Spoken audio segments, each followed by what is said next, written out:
and of course linking it up with Atmanirbhar Bharat. Next.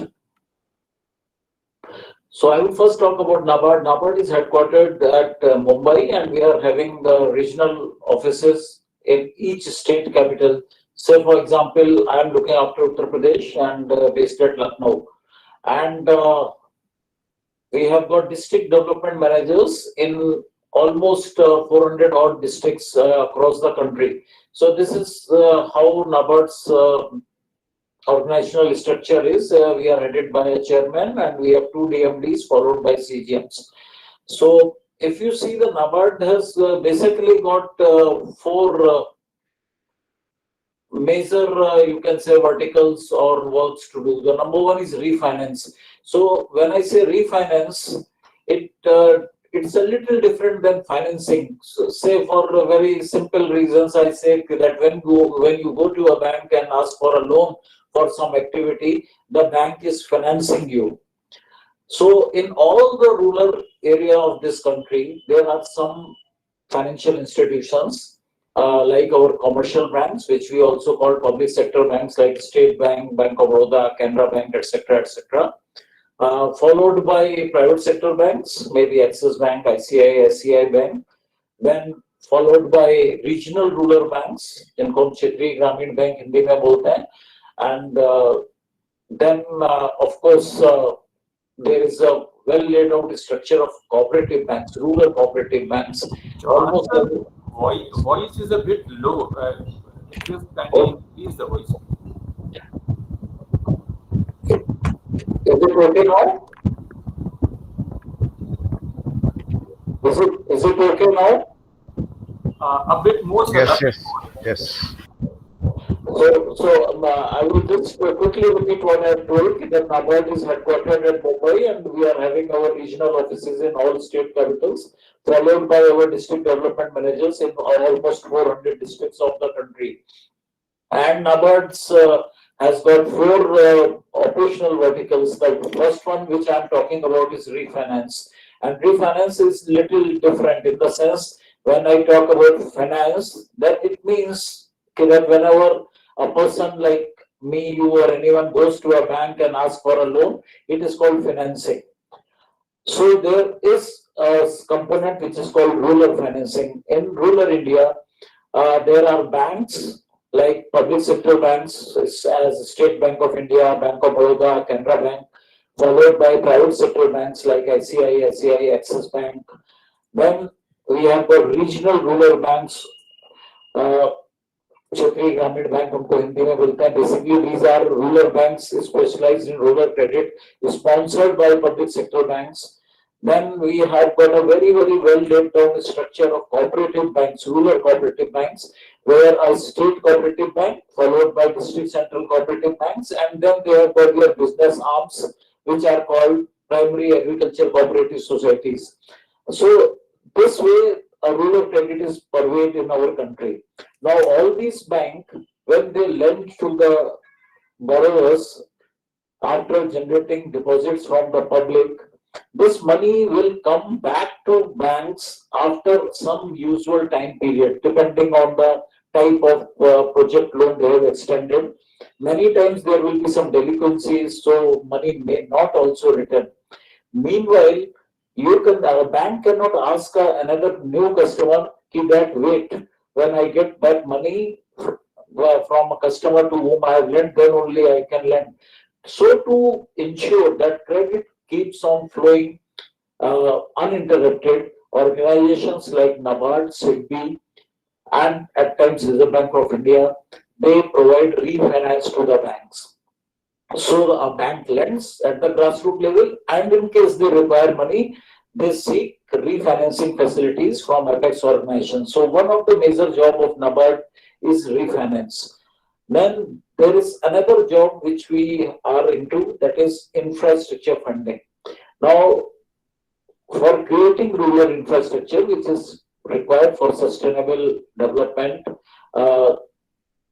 governments have budgetary allocations. But at times, as you may be aware, like our central government and then state governments, most of the time it is deficit budgeting. And nothing wrong with deficit budgeting till it goes a little beyond control. So many times some rural infrastructure projects, they get stuck up because of want of fund at state government level. So they can borrow from NABARD. So we lend to state governments for infrastructure creation in rural areas. Then we have got something which is called supervision. So supervision is by Banking Regulation Act 1949. It's an act from Parliament. So it's a statutory piece of legislation, and Government of India has authorized NABARD to supervise rural financial institutions, basically regional rural banks and cooperative banks.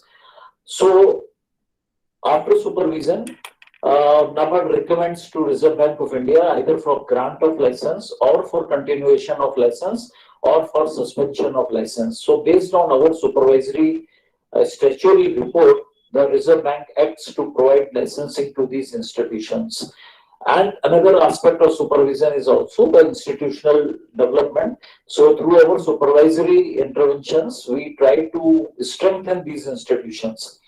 And then we have got a fourth vertical, which is basically development oriented, where our grant based operations take place. So this is all about NABARD. Now coming to entrepreneur. Now if you see any dictionary, and I have referred to Merriam-Webster dictionary, an entrepreneur is a person who basically does three things: organizes, manages, and assumes the risk of an enterprise. So if I am entering into any sort of business, I am trying to organize the business, I am trying to manage it, and I have to take into stride the risks involved with an enterprise. As managers, let us not forget that there is any single piece of activity which is without risk. In fact, if you go a little into psychology or philosophy, our taking birth is risk. I bore a risk while taking a birth, whether I am born in Ambani's family or I am born in some poor hutman's family. So, starting from the birth and till the time someone dies, there is always a risk factor. So in birth there is risk, in death there is risk. Nobody knows where I will die, how I will die, and what happens. Probably no one would have imagined that Sri Devi will die in a bathtub. So there is no way that you try to find an enterprise without risk. So everyone has to take a risk if you are entering into any activity. The question is the degree of risk which we are willing to take. So generally in management, when we are talking about an entrepreneur, we are talking about a person who is willing to take a little more risk. To my mind, agriculture or farming is the most risky business which my farmers are taking day in, day out. There is no vocation, I repeat, which is under an open sky. Having to the mercy of weather gods, to the mercy of Mother Earth, etc., etc. So there is no vocation which is under an open sky. So agriculture is the most risky enterprise. But in our country and world over, n number of farmers either willingly or by default are into this risky business. So for me, an Indian farmer, I'm talking about India, so Indian farmer is the entrepreneur. Having said this, I'm not saying all other entrepreneurs who are in MSME sector or in business, in industries or in services, doing their opening their own hair cutting salon, etc., are lesser entrepreneurs, but definitely their risk is much less than that of a farmer. Next, please. So Peter Drucker, who is supposed to be the marketing man, has said that entrepreneur always searches for change, responds to it, and exploits it as an opportunity. Now, this is a purely marketing definition. So you search for the change, you try to find out the opportunity, and then respond and try to exploit it for your benefit, for society's benefit, for country's benefit. So Peter Drucker says like entrepreneur is this way. Say, giving a very recent example, COVID is a pandemic, and it will never be welcome, either COVID or any sort of pandemic for that matter. But there are people, there are entrepreneurs who have seized this opportunity to do good, and in turn they have availed benefits. Now, benefit doesn't mean only financial. Many people have uh, exploited this situation and maybe illegally or not following the rules of the land may have amassed some finance or wealth because of COVID. But there are many others who have done things legally as per the need and set up their enterprises, be it mask making, be it PPE kit making, be it concentrator making, etc., etc. And there are many others who have done some services, selfless services, and they have benefited by way of happiness, by way of some sort of solace. So, point is that an entrepreneur is always in search of opportunities and what changes are taking place in and around so that I am able to exploit it to my benefit. Next, please.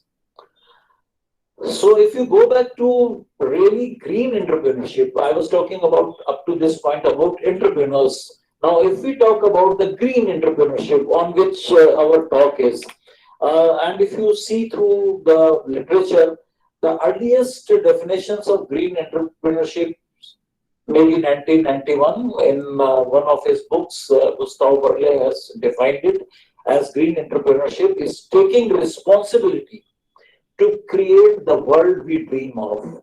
So it is a little more of poetic, philosophical sort of definition. He's authored a book which talks about green entrepreneurship and how to benefit from green entrepreneurship and green enterprise. There he is defined this way: the green entrepreneurship is taking responsibility. So you have to be responsible as an entrepreneur in order to create the world we dream of. Now, when I say the world we dream of, if I ask all of you to close your eyes for say 10 seconds and think of the world which we dream of, physical world. I'm not talking about ethics and etc. etc. Of course, that is also part of the world, but that is softer part of the world. If we dream of a world in the physical form, what will we dream? Probably the next slide shows you. So we dream something like this sort of world, a green world, full of flora and fauna, full of water, full of nature, and somewhere in between, man's creation by way of a house or by way of a shelter or whatever. So this is what we dream. Any person, if we ask you what kind of world you would like to live in, some sort of this sort of visual will come, and of course there can be many more such beautiful visuals of world. Maybe ocean, maybe snow-clad mountains, or maybe a very serene desert. But overall, we require a green world full of flora and fauna, and water being the lifeline, the water, etc., and pure air. Next. But this is what we have created. Now, we dream of something which I have shown you in the earlier slide, and this is what the stark reality is, okay, that a great strata of our planet is looking something like this. So this is what we have created in our quest of development, etc., to which we come. So green entrepreneurship thing talks about the earlier slide. the world which we dream of, not the world which we have created. Next, please. So, how do you profile a green entrepreneurship? Number one, it's an activity. It is just not talking, it's an activity which addresses, which consciously, in fact, addresses environmental problems and environmental needs. It also addresses social problems and social needs. And how it addresses them, it is accompanied, as I told earlier, with a high level of risk, but finally having a net positive effect on the natural environment, and at the same time, it is financially sustainable. So, if you profile a green entrepreneur or a green entrepreneurship activity, you will find a person who is indulging in an activity which is addressing the environmental problem and environmental needs, or the social problem and social need, or both of them, and in the process, he is taking high level of risk, but at the end, it should yield net positive effect on the nature, on the natural environment, and somewhere it should be financially sustainable. I am not saying it should be maximizing the profit. I am simply saying it should be financially sustainable. Next, please. So from there, if I link it to Atmanirbhar Bharat, and Atmanirbhar is a Hindi word, if I translate it, it becomes self-sufficiency. So when we talk of a self-sufficiency in a society, in a family, in a nation, what does basically it means? Number one, self-sufficiency in food. Number two, self-sufficiency in clothes. Number three, self-sufficiency and shelter and comfort. Now, if you see the roti, kapda and makan, the food, clothes and shelter, these are something which are almost physical. Now, the comfort part is psychological. So you require a lot of physical things and lot of means where you can feel comfortable, and it's a comparative position. So a person can psychologically be very happy and feeling comfortable in a one room apartment, while another person may not be feeling so happy and so comfortable in a four room apartment. So it's a like a comparative uh, degree of levels, but I'm talking about a comfort level where a person lives without being too much dependent on others. So for all these food, clothes, shelter and comfort, what I require? I require for food, agriculture, and of course, if the food goes into the processing, many of us like and many of us eat processed food, so we require an industry.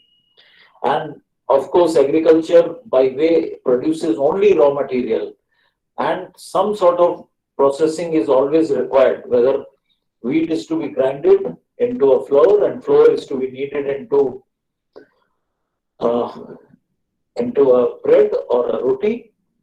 So agriculture and industry in food sector, whether I am self-sufficient there, whether our country is self-sufficient there, to some extent we have food security, but we are lacking as far as food processing is concerned. And most of our processed food, which ultimately adds value to the commodity, is either not happening or it's happening at a very, I would say, archaic and sort of thing, very low level of value addition. And most of the time, we end up importing processed foods. So it is one part where self-sufficiency is required and it's bound to come. So when we come to clothes, again agriculture, because most of the cotton and other sort of threads, maybe from jute or bamboo, etc., etc., which are basically organic fibers. They are produced in agriculture, and then it needs to be again processed to convert them into yarns, and then of course weaving, hand weaving, or maybe in the machines in the factories. Clothes, yes, we can say to some extent we are almost self-sufficient. Of course, there will be certain offshore brands which people who can afford and who are into that sort of comfort zones they want to purchase. But even if that doesn't come, I think India produces enough of clothes, yarn and clothes to cover its population. And then comes the shelter, basically a house. Uh, you may be knowing that as far as shelter is concerned, it is the industry. Industry means uh, iron industry, steel industry, which will produce material for a house, and of course cement and bricks, etc., etc. And then the services sector comes into play by way of masons, by way of uh, people who are conversant with creating houses. So as far as house and shelter is concerned, we are not 100% self-sufficient, because still some 30% plus population of the country either lives without a house, or they are having temporary dwellings by way of mud houses or thatched houses, etc., etc. So government has embarked upon this system of project of providing safe shelter or safe houses to the entire population very soon, and they are working on it. And when I am talking shelter, I am talking about the hygiene part, be it washrooms or what we call toilets, and a lot of work has been done so that open defecations, etc., are not there. And then, of course, the comfort part I have already discussed. And comfort will have a lot many services part. Maybe a bank provides you comfort, maybe a hair cutting salon provides you comfort, maybe a mobile service provides you a comfort, etc., etc. Next. So the entire sustainability, what it requires? It requires an improved standards of life. And for an improved standard of life, we require development. Now, development per se can be categorized into two types of development. A development which is shown here in red color, which is not green, and when I say green, kindly relate it to the green entrepreneurship definitions I have talked about. So maybe we are into some activity which is required for development, so that improved standards of life are attained. Say, for example, a few decades back, when country was not self-sufficient in food, in order to mitigate hunger, in order to have self-sufficiency, we embarked upon what we called a developed agriculture, Viksit Kheti. And in the process, we exploited water, we used a lot of chemical fertilizers. So the immediate objective of having enough food grains to feed the country was achieved, but in the process, we ended up harming the ecology and the environment by way of soil degradations, by way of depleted water tables. So this type of development cannot be termed as a green development. But then on the other hand, there are developmental activities which are green, and maybe now we are trying to embark upon an organic agriculture, which is, instead of using chemical fertilizers, using biofertilizers. Both the way, it restores the soil health, it does not create some sort of poisons in the air, in the water, etc., etc. So this can be categorized as green development. Now, the development which is not green does not have long-term sustainability. So gradually we are facing the problem of depleting water tables in our great bowl area of Punjab, Western UP, Haryana, water is getting depleted, water tables are going down, sustained chains of droughts occur, or there are flash floods, etc., etc. These are all the result of global warming, climate change conditions which we have induced by pursuing a development which was not taking care of the environment, hence not green. On the other hand, there are developmental models which are green and which are sustainable. I will come to those models as I progress through this presentation. Next, please. Now, coming to the third and most important part of my talk, that is what NABARD does.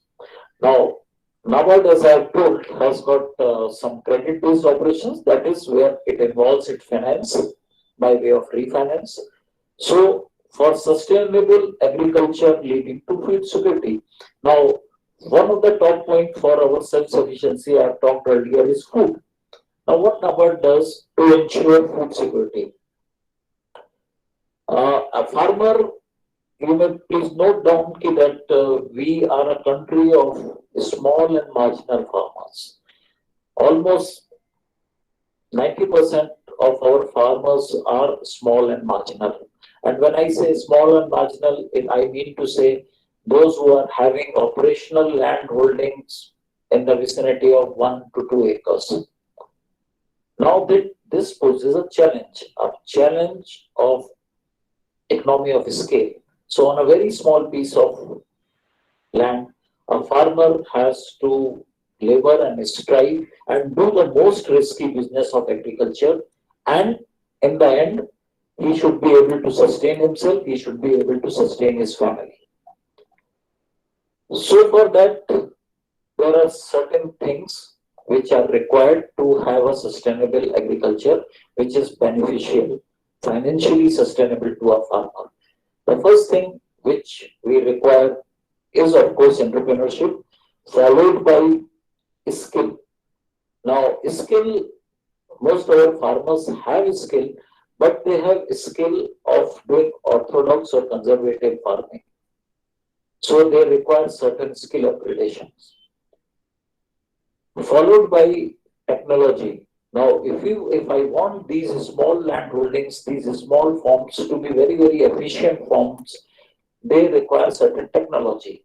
Now, technology by way of farm mechanization, technology by way of Internet of Things, if we talk of today, technology by way of getting better irrigation, technology by way of getting better harvesting and post-harvesting. All these things are again somewhere linked or they cross the borderline of green development or red development. So the challenge is to provide technology, but a technology which is sort of green in nature, or to mitigate the red part of it or the not so green part of the technology. Now, for purchasing a technology, anyone will require money, and the money generally comes from after nationalization of banks. Somewhere country has been able to make available money to the farmers through our public sector banks, and now even private sector banks they are supposed to lend in rural areas for private sector. So this money part which a farmer requires every year to raise the crops, to perform its enterprise, NABARD supports the banks by providing refinance at user-friendly terms. So when I say user-friendly terms, I mean to say that we will provide money to the banks, RFI is rural financial institutions, as I have described earlier, all banks, cooperative banks, regional rural banks, etc., who are lending to grassroots people, level people in the rural areas. They can borrow from us by way of refinance at user-friendly terms with a little lesser rate of interest and other accompanying things. Now, why we provide refinance? So that credit requirements, both in respect of block capital investment, that is asset financing. So, those who may not be conversed with banking, asset financing means when a bank finance you to purchase some asset, say a tractor or a diesel pump set or a solar pump set or a bullock cart or a pair of ox, whatever. So these are assets which a farmer purchases, and if a farmer requires money to purchase this asset, which is directly linked to the activity of agriculture, he can take term loans from the banks, and these term loans in turn are refinanced by NABARD to the banks. And there is another need, credit need, which is called working capital or the operational expenses. So, say for example, I have purchased an asset by way of a tractor, but to run it, I require diesel, I may require a salary of a driver, I may require some money for annual maintenance of that machine. So all those things are called operational expenses, and these are working capital. Now, prima facie, what I would like to emphasize here, all the farmers have one asset in common, and that asset is their piece of land. Now, that can be a small piece of land, 1 to 2 acres, as I told, maybe around 90% of farmers, and remaining 10% having farmlands above 2 acres. But it's an asset. This asset is definitely there with the farmer, otherwise, he doesn't fall under the category of farmer. Now, this asset requires operational expenses by way of labor cost, working on that farm, by way of seed, by way of irrigation, by way of fertilizers, by way of harvest expenses, etc., etc. So these needs of a farmer in banking terminology are called working capital requirements. So NABARD provides refinance to banks for both these things, capital investment as well as working capital requirement. So this is one of the major things which NABARD is doing to promote sustainable agriculture in the country. At least the credit part of the farmers is being looked after by the public sector undertakings and private sector banks and institutions like NABARD, Reserve Bank of India, and of course the technology part and the skill part, some other institutions will be looking into. Now, basically, what sort of activities are covered as far as sustainable agriculture is concerned, for which bank provides finance and NABARD provides refinance. Now, land development. So, all land development, whether you are having a farmer is having a degraded soil or a saline soil or an alkaline soil or some sort of uneven soil, and if he wants to develop it into a better farmland so that agriculture or crop husbandry can be taken up easily, they can get loans from the banks. So basically for soil conservation, projects are there, and both the banks provide finance and NABARD provides a refinance. Then water management on the farm through our minor and micro irrigation. Now, irrigation projects are basically classified into major, medium, and minor. Major and medium projects are big projects which are generally operated by the government and public sector organizations or by some big private entrepreneur. So, as a person, as a farmer, as an individual, we are into micro irrigation. So, all sort of 5 horsepower diesel pump sets, etc., etc., they come under minor. And when I say micro irrigation, I'm talking about sprinklers and drip irrigation, etc., etc. A farmer gets money for these activity from the bank, and NABARD provides refinance to the bank. And of course, crop husbandry and allied agriculture activities. When I say allied agriculture activities, it is crop husbandry is raising the crop. Allied agriculture activities are, say, a dairy, a poultry, sheep, goat, rearing, and maybe forestry, maybe horticulture. All these fall under allied agri. They are not exactly crop raising, but related to agriculture. So for all these things, they get money from bank, and in turn, NABARD provides this money to the banks. So this is how we are trying to sustain provide a sustainable agriculture in the country through our credit-based operations. Next. Same way, when I was talking about infra funding to state governments, and as already discussed, that in rural areas for rural infrastructure development, NABARD provides money to the state government, again at a very cheap rates and for long term, so that the stuck up big projects stuck up because of want of budgetary allocations from government can be completed, and major money which goes under our infra funding to these state governments, sometimes to corporates also, and at times panchayats also take money from us. This is under irrigation sector, rural connectivity, drinking water, power. When I say rural connectivity, it is roads and bridges.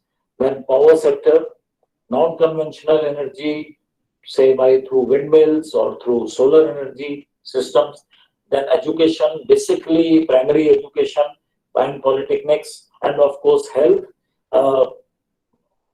district level health centers, block level health centers, etc., etc. So generally, NABARD is providing money basically for the first two, irrigation and rural connectivity. Then, of course, followed by the other sectors or activities which I have written. Next, please. So these are some of the examples of our infra funding: irrigation, bridge, under connectivity. The first one is canal irrigation. The second one is a bridge across a river which connects the areas and in turn provides sustainable economic activities. Then, of course, drinking water, then the power and the roads, and of course, medium and major irrigation. The major one on the top, canal, the medium one on the right bottom.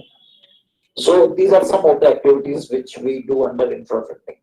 Next. Now, the other thing which NABARD is doing was, I told about developmental. Now our developmental vertical is basically having grant-based operations. Here we provide grants and we provide grant assistance to expert institutions, NGOs, and other channel partners in development, basically for rolling out replicable pilot models which promote green activities such as precision farming, integrated farming, zero budget natural farming, organic farming components such as vermicompositing, green manuring, biofertilizers, bio-waste management. Now, what we try to do, we link up with some agencies who are working in these areas and provide them money and managerial inputs so that they keep innovating in these areas and they develop some sort of models which can be replicable, which can be replicated at a larger level. Say, for example, NABARD has developed, when I will come to the slide, I will be talking about it. But NABARD, for example, NABARD has developed a watershed model which is called Ridges to Valley. And this model has been adopted by many governments, state governments finally, and now this is being implemented. Same way, when I come to social needs, I will be talking about self-help groups. NABARD promoted that self-help group interventions, women self-help group interventions, and gradually it entered into the, I can say, the world's largest microfinance program with almost 10 million self-help groups promoted with the help of NABARD by various partner agencies. And finally, now the government has adopted it by way of NRLM and SRLM, etc. So through them now government is providing farming groups and providing livelihood management programs to this population. I will come to it, but this is some certain things where we are providing grant-based assistance. Next. We are also National Implementing Entity, NIA, for Green Climate Fund, which is basically an international fund which has been created by all the countries put together, basically the developed countries, to mitigate and adapt to climate change issues. Now going through that, I would like to emphasize a point here. See, the global warming and the climate change issues are basically the result of rapid industrialization in the developed countries, be it Europe, be it America, be it other developed countries. The rapid industrialization accompanied with deforestation, etc., which these countries undertook maybe 50 years and back, has resulted into this sort of global warming and climate change. Now, developing countries, basically China and India, which are the two largest developing economies, they are also into this process of industrialization. And already there are parameters of global warming and climate change which are precarious. Now the world fears that these two economies and of course other developing smaller nations which are in developing stage, if they will do the rapid industrialization, which again is required for development and for living standard, improving the living standards of our population, may further deteriorate it. So now these rich nations are trying to tell the developing nations, you should not take up those activities which are heavy on carbon emissions, which are heavy on other emissions, greenhouse effect, isko bolte hain. And in the process, they want to fund projects which are green in nature. So they have created a green climate fund. Same way, there is adaptation fund, and then the country itself, India itself, has created a national adaptation fund for climate change. For all these three funds, NABARD is the implementing entity as far as India is concerned. So what is our job? We scout, we appraise, and we channel fund for climate change projects which lead to adaptation to climate change. So there are certain climate change which cannot be reversed and cannot be reversed very soon. So people need to adapt to it. So we need certain projects which are adaptable to these climate change, and of course mitigation of climate change effects. And there are certain climate change effects which can be in a shorter run mitigated. So for both these, NABARD scouts and appraises and finally gets the funding for the projects under this as far as national implementing entity job is concerned. Next, please. Now, a few of the green activities which are supported by NABARD. The first one is green manuring. The second one is organic food products. The third one, biofertilizer, organic manuring, compost, vermicompositing, which is basically with the help of earthworms. You can see a few worms there. And then solar pumps, drip irrigation, wind energy. All these activities, which are basically green in nature, are being promoted by NABARD either through financing, that is credit, or through grant-based pilot creations, and of course creating awareness and trainings and providing managerial inputs through our training institutions, etc. Next, please.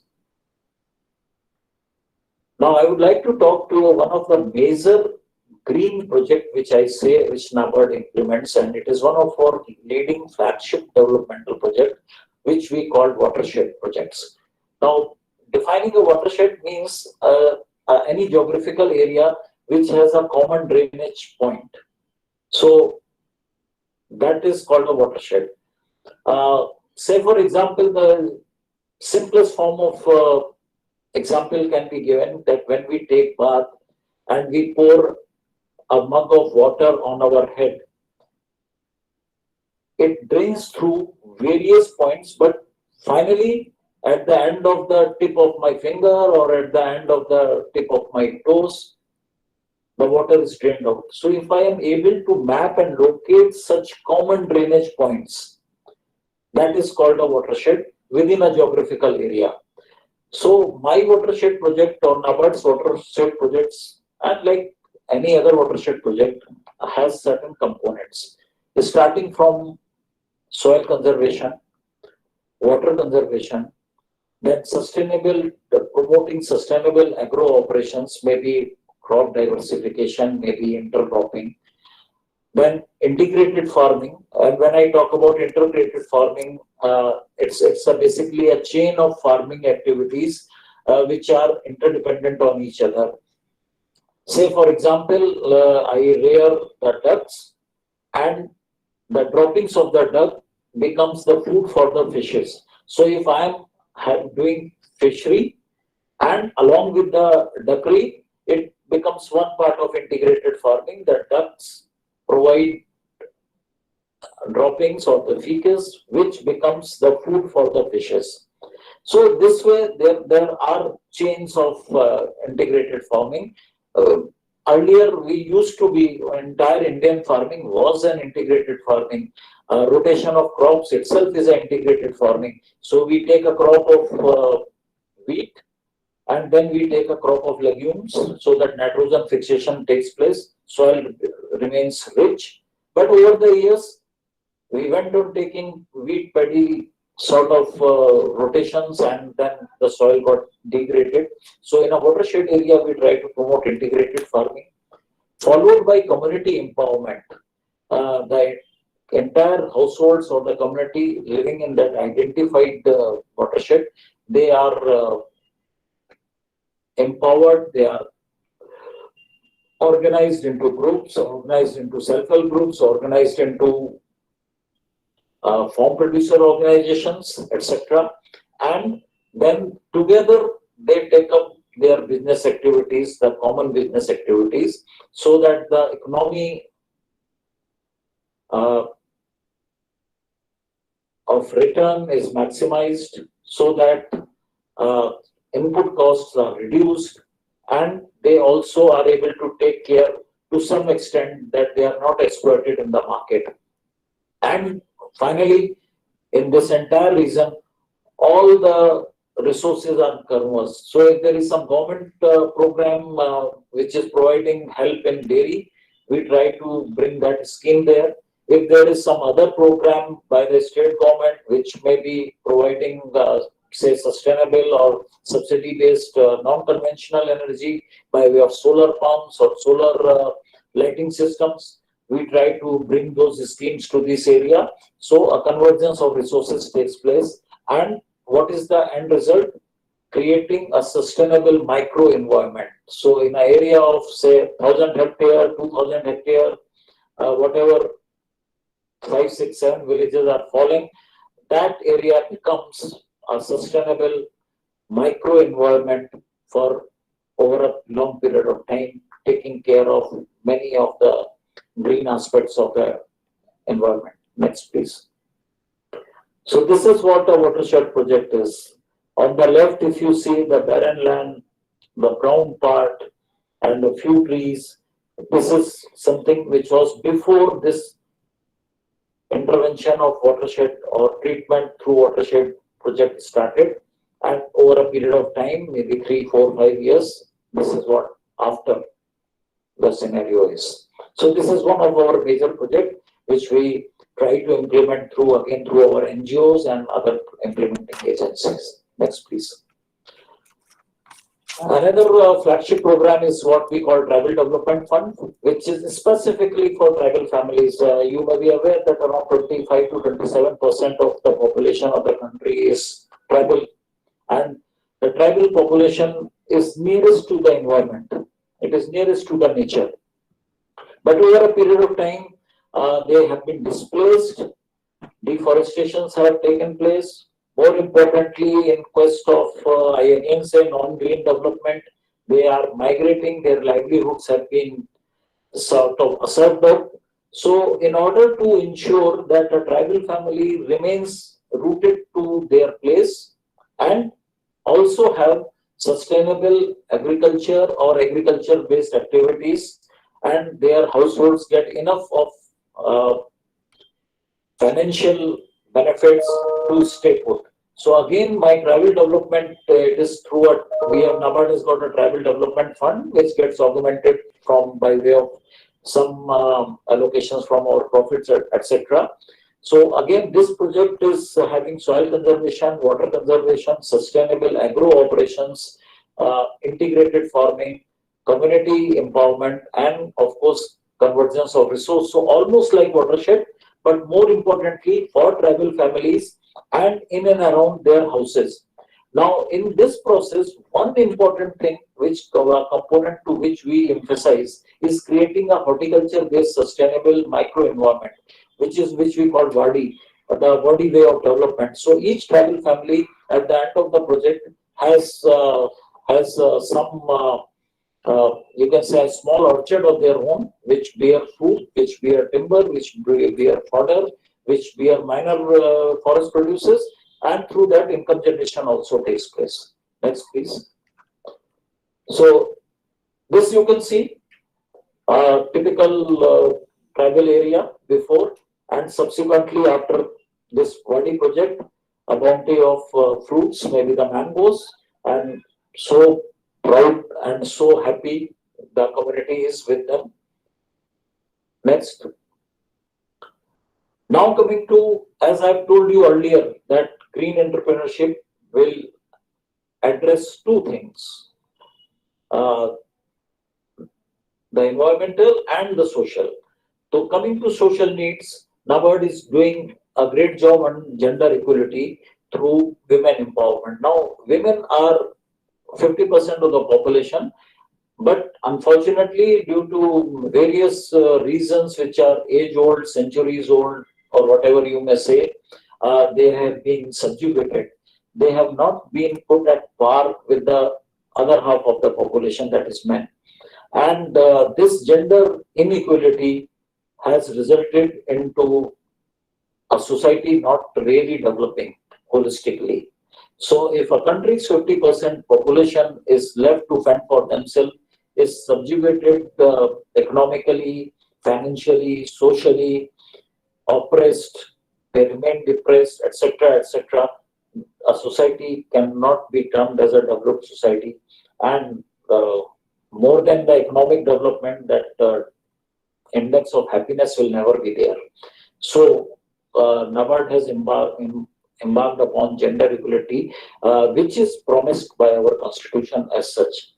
So, through our women empowerment programs, basically through community mobilization, we go into the women, we organize women self-help groups, we rope in, we link up, and together we work with our channel partners, NGOs, etc., and we organize women self-help groups across the country. Uh, as I was telling, roughly around 10 million. And then we link up these self-help groups with the banks with two major components. One of savings, they have their small savings, I would say micro savings. In fact, I would say thrift, not even savings, because saving is basically an surplus of income over expenditure. But these women don't have their income at all. So whatever they are saving, that is they are saving by way of thrift, not by way of surplus of income over expenditure. So that thrift becomes their little small bounties, financial kitties, and then bank provides credit or provide loans to them. So this is what NABARD calls NABARD's self-help group bank linkage program, SFG-BLP. I have not written there, but this is one of our flagship programs, which is now the world's largest microfinance program. So through these self-help groups and linking them up with the banks, we envisage that it will result into 3, 4, 5 things. Number one, they learn the self-management part, how to manage themselves, how to manage their own group. Then they come together, get a level of confidence to protect themselves against social evils, be it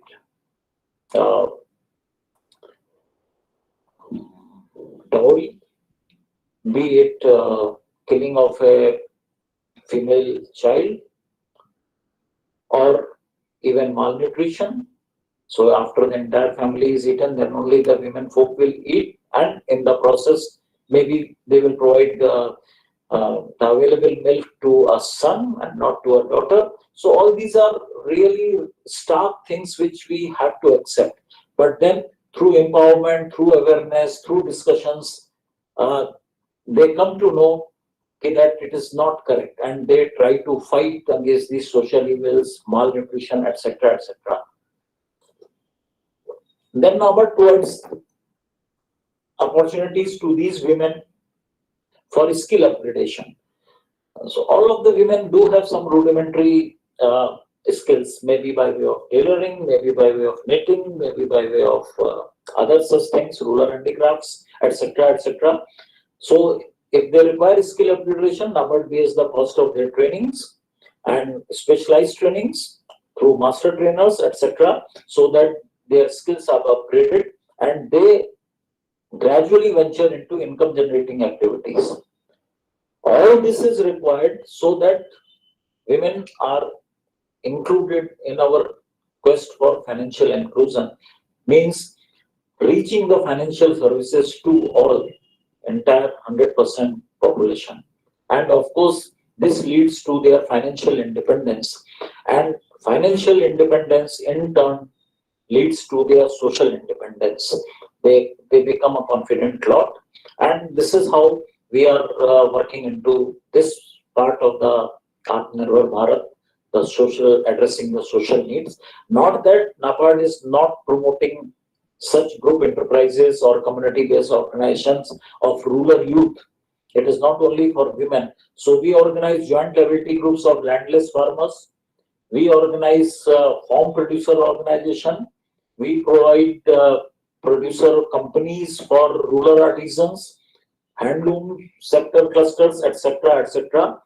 All such community-based endeavors of NABARD, finally, they are having these things in mind: the gender equality, the dignity of labor, the self-management parts, the skill upgradations leading to income generating activities, then financial inclusion and independence, and social independence. So these way, by way of CBOs or community-based organizations, which we call, we are having this sort of activities, which are again leading to sustainability, again leading to Atmanirbhar Bharat. Next, please.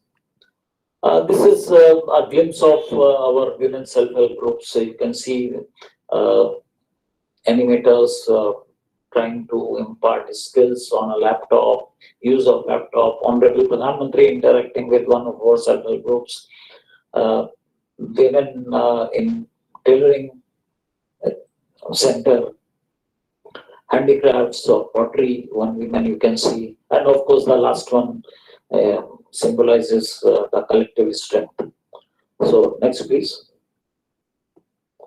So this is all in all. I have not touched upon farm producer organization per se, though they are community-based organization, but I have left it out. Though they are very, very important part of Atmanirbhar Bharat as such, but they are more of a commercial activity.